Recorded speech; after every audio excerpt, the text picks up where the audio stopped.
কবিরাজপুর শিহাব মাধ্যমিক বিদ্যালয়ের নিয়মিত আয়োজন অনলাইন ক্লাসের পক্ষ থেকে সবাইকে স্বাগতম। প্রিয় শিক্ষার্থীরা, তোমরা কেমন আছো? আশা করি সবাই ভালো আছো। ঈশ্বরের কৃপায় আমিও ভালো আছি।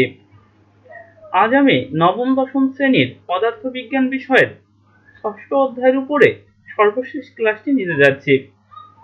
এই ক্লাসে নবম দশম শ্রেণীর পদার্থবিজ্ঞানের শিক্ষার্থীদের স্কুলের শুভেচ্ছা।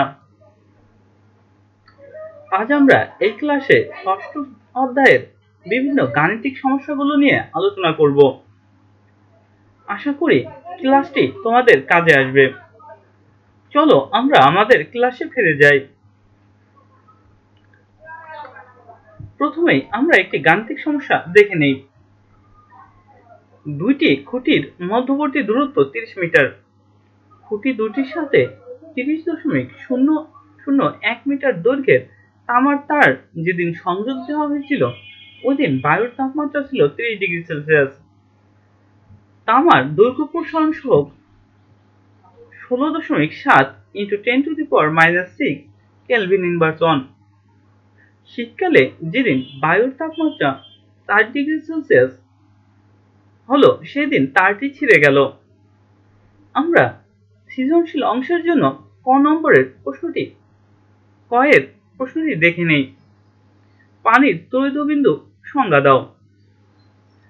আমরা জানি নির্দিষ্ট চাপে যে তাপমাত্রায় পানি তিনটি অবস্থায় অর্থাৎ বরফ, পানি এবং বাষ্প আকারে সহাবস্থান করে তাকে পানির তড়িৎবিন্দু বলে। পানির তড়িৎবিন্দু তাপমাত্রা 273.16 কেলভিন অর্থাৎ সেলসিয়াস স্কেলে যার মান 0 ডিগ্রি সেলসিয়াস। আর পানির তড়িৎবিন্দুর তাপমাত্রা 273.16 ভাগের 1 ভাগকে 1 কেলভিন বলা হয়, যার আরেক নাম আসলে পরম তাপমাত্রা স্কেল অর্থাৎ কেলভিন স্কেলে টিকেই বলা হয় পরম তাপমাত্রা স্কেল। তোমরা ফ্রিজ খুলে দেখে থাকবে, ফ্রিজ খোলার সাথে সাথেই কিছু পরিমাণ বাষ্প উড়ে যায়। সেই সাথে ফ্রিজের ভিতরে তো বরফ থাকেই, কোনো কোনো ক্ষেত্রে পানিও খুঁজে পাবে। অর্থাৎ ফ্রিজের 0 ডিগ্রি সেলসিয়াস তাপমাত্রায় বরফ, পানি এবং বাষ্প একই সাথে অবস্থান করতে পারে। এবার আমরা 2 নং প্রশ্নটি দেখি। দুটি বস্তুর তাপমাত্রা সমান হলেও তাপমাত্রা ভিন্ন হতে পারে ব্যাখ্যা করো। ব্যাখ্যাটি তোমরাই করবে, আমি শুধু বিষয়টি ধরিয়ে দেওয়ার চেষ্টা করছি। লক্ষ্য করো, আমরা জানি বিভিন্ন বস্তুর আপেক্ষিক তাপ ভিন্ন। আর আপেক্ষিক তাপ হলো কোনো বস্তুকে কি পরিমাণ তাপ দিলে কত বেশি পরিমাণ বা কম পরিমাণ গরম হয় তার পরিমাণ। এখন একই ভরের দুটি বস্তু যদি নেওয়া হয়, যার আপেক্ষিক তাপ বেশি, একই পরিমাণ তাপ দেওয়ায় তার তাপ কম তাপমাত্রা অর্থাৎ তার তাপমাত্রা কম বৃদ্ধি পাবে। অপরদিকে যার আপেক্ষিক তাপ কম, তার তাপমাত্রা বেশি পরিমাণ বৃদ্ধি পাবে। অর্থাৎ সমান পরিমাণ তাপ দেওয়ার ফলেও এদের তাপমাত্রা আলাদা হয়ে যাবে।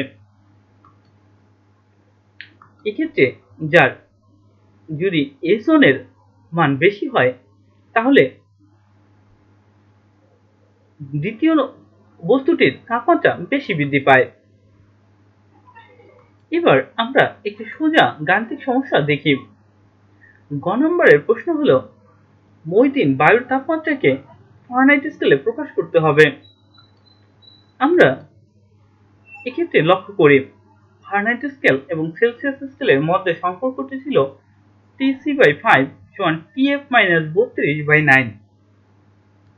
এক্ষেত্রে যেহেতু আমাদের Tf এর মান নির্ণয় করতে হবে, তাই আমরা লিখতে পারি Tf = 9Tc/5 + 32। এক্ষেত্রে মান বসালে পাওয়া গেল 95 ডিগ্রি ফারেনহাইট অর্থাৎ সেলসিয়াস স্কেলে যা 30 ডিগ্রি সেলসিয়াস, ফারেনহাইট স্কেলে তার মান 95 ডিগ্রি ফারেনহাইট। এবার আমরা সৃজনশীল প্রশ্নের ঘ অংশের প্রশ্নটি দেখি। ওই দিন তারটি ছিঁড়ে যাওয়ার কারণ গাণিতিকভাবে আমাদের ব্যাখ্যা করতে হবে। এর জন্য আমরা প্রথমেই দেওয়া তথ্যগুলোকে তুলে নেই। দেওয়া ছিল খুঁটি দুটির মধ্যবর্তী দূরত্ব 30 মিটার এবং যে তার যুক্ত করা ছিল তার দৈর্ঘ্য 30.001 মিটার। এক্ষেত্রে তারের আদি দৈর্ঘ্য 30.001 মিটার, আদি তাপমাত্রা 30 ডিগ্রি সেলসিয়াস, শেষ তাপমাত্রা 4 ডিগ্রি সেলসিয়াস, তাপমাত্রার পরিবর্তন T2 - T1 সমান -26 ডিগ্রি সেলসিয়াস। তোমাদের মনে আছে কিনা যে দৈর্ঘ্য প্রসারণ বা ক্ষেত্র প্রসারণ, আয়তন প্রসারণের ক্ষেত্রে T2 - T1 কে কেলভিন স্কেলে প্রকাশ করতে হয়।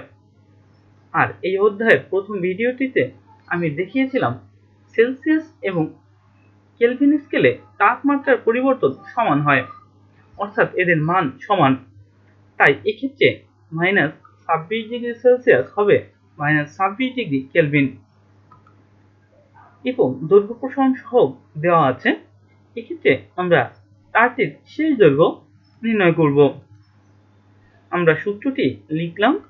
সূত্র থেকে L2 এর মান নির্ণয় করার জন্য L2 কে বাম পাশে রেখে বাকি অংশগুলোকে ডান পাশে নিয়ে আসি।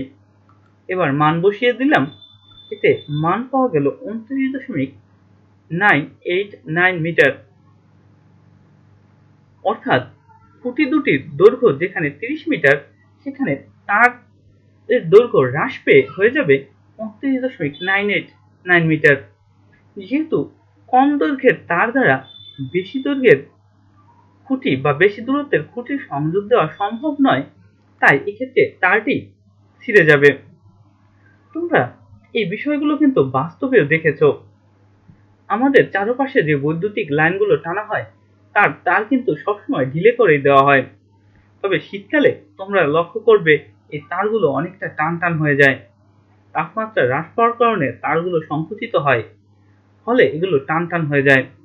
আর গ্রীষ্মকালে যদি এই তারগুলোকে একটু ঢিলেভাবে বাঁধা না হতো, তাহলে কিন্তু শীতকালে তারগুলো সত্যিই ছিঁড়ে যাবে। এবার আমরা ক্যালোরিমিতি বা তাপ পরিমাপ সংক্রান্ত আরো একটি গাণিতিক সমস্যা লক্ষ্য করি। বলা আছে 400 গ্রাম ভরের একটি তামার পাত্রে 90 ডিগ্রি সেলসিয়াস তাপমাত্রার 500 গ্রাম পানি আছে। এর ভিতরে 30 ডিগ্রি সেলসিয়াস তাপমাত্রার এবং 200 জুল কেলভিন ইনভার্সন তাপমাত্রার আপেক্ষিক তাপ বিশিষ্ট 50 গ্রাম ভরের একটি নিরেট গোলক ফেলা হলো। আমাদের প্রশ্ন হলো মিশ্রণের চূড়ান্ত তাপমাত্রা কত হবে? আমরা বিষয়গুলো লক্ষ্য করি। এক্ষেত্রে যেহেতু 90 ডিগ্রি সেলসিয়াস তাপমাত্রার পানি তামার পাত্রে রাখা আছে, তাই তামার পাত্রের তাপমাত্রা আসলে 90 ডিগ্রি সেলসিয়াস। আর কম তাপমাত্রার গোলকটি এর ভিতরে ফেলানোর ফলে এক্ষেত্রে তাপ বর্জন করবে তামার পাত্র এবং পানি, অপরদিকে গোলকটি তাপ গ্রহণ করবে। অঙ্কটি করার পূর্বেই তোমাদের কে গ্রহণ করছে এবং কে বর্জন করছে সেগুলো নির্ধারণ করতে হবে। আমরা এবার লক্ষ্য করি। ধরে নেই মিশ্রণের চূড়ান্ত তাপমাত্রা হবে theta degree Celsius, x theta degree Celsius. এখন তামার পাত্র এবং পানি তাপ বর্জন করবে এবং গোলক সেই তাপ গ্রহণ করবে। 400 গ্রাম ভরের তামার পাত্রের তাপমাত্রা 90 ডিগ্রি সেলসিয়াস থেকে এক্স ডিগ্রি সেলসিয়াসে নেমে আসতে বর্জিত তাপের পরিমাণ হবে কিউ সমান ms ডেল থিটা। তোমাদের মনে আছে তাপমাত্রা পরিবর্তন হলে সূত্র হয় কিউ সমান ms ডেল থিটা। এক্ষেত্রে মানগুলো বসালে এরূপ মান পাওয়া গেল। আবার একইভাবে 500 গ্রাম ভরের পানিও তাপ বর্জন করবে। তার জন্য ধরে নিলাম বর্জিত তাপ Q2 এবং যার মান পাওয়া গেল স্ক্রিনে দেখানো মানের মতো। এবার 500 গ্রাম ভরের নিরেট গোলক কিন্তু x ডিগ্রি সেলসিয়াস থেকে 30 ডিগ্রি সেলসিয়াস তাপমাত্রা থেকে x ডিগ্রি সেলসিয়াস তাপমাত্রায় যাবে। এতে গোলকটি তাপ গ্রহণ করবে। এক্ষেত্রে একটু ভুল দেখানো হয়েছে। এক্ষেত্রে গৃহীত তাপের পরিমাণ হবে কিউ সমান সমান একইভাবে এম এস ডেল থিটা। এক্ষেত্রে যেহেতু দুটি বস্তু তাপ বর্জন করে এবং গোলককে তাপ গ্রহণ করে, তাই ক্যালোরিমিতির মূলনীতি অনুসারে Q1 প্লাস Q2 এর মান হবে Q3 এর সমান, এবং যাকে সমাধান করে পাওয়া যাবে x এর মান 76.88, অর্থাৎ মিশ্রণের চূড়ান্ত তাপমাত্রা হবে 76.88 ডিগ্রি সেলসিয়াস। আশা করি অঙ্কটি তোমরা বুঝতে পেরেছ। তোমরা বাড়িতে বিভিন্ন বোর্ডে আসা এই ধরনের প্রশ্নগুলো নিয়ে চর্চা করবে। সেই সাথে এই ষষ্ঠ অধ্যায়ের তাপ সংক্রান্ত যাবতীয় সমস্যার সমাধান আশা করি তোমরা করতে পারবে। তোমাদের সবাইকে ধন্যবাদ জানিয়ে আজকের ক্লাস এখানে শেষ করছি। সবাই ভালো থাকবে এবং সুস্থ থাকবে, এই শুভকামনা রইল।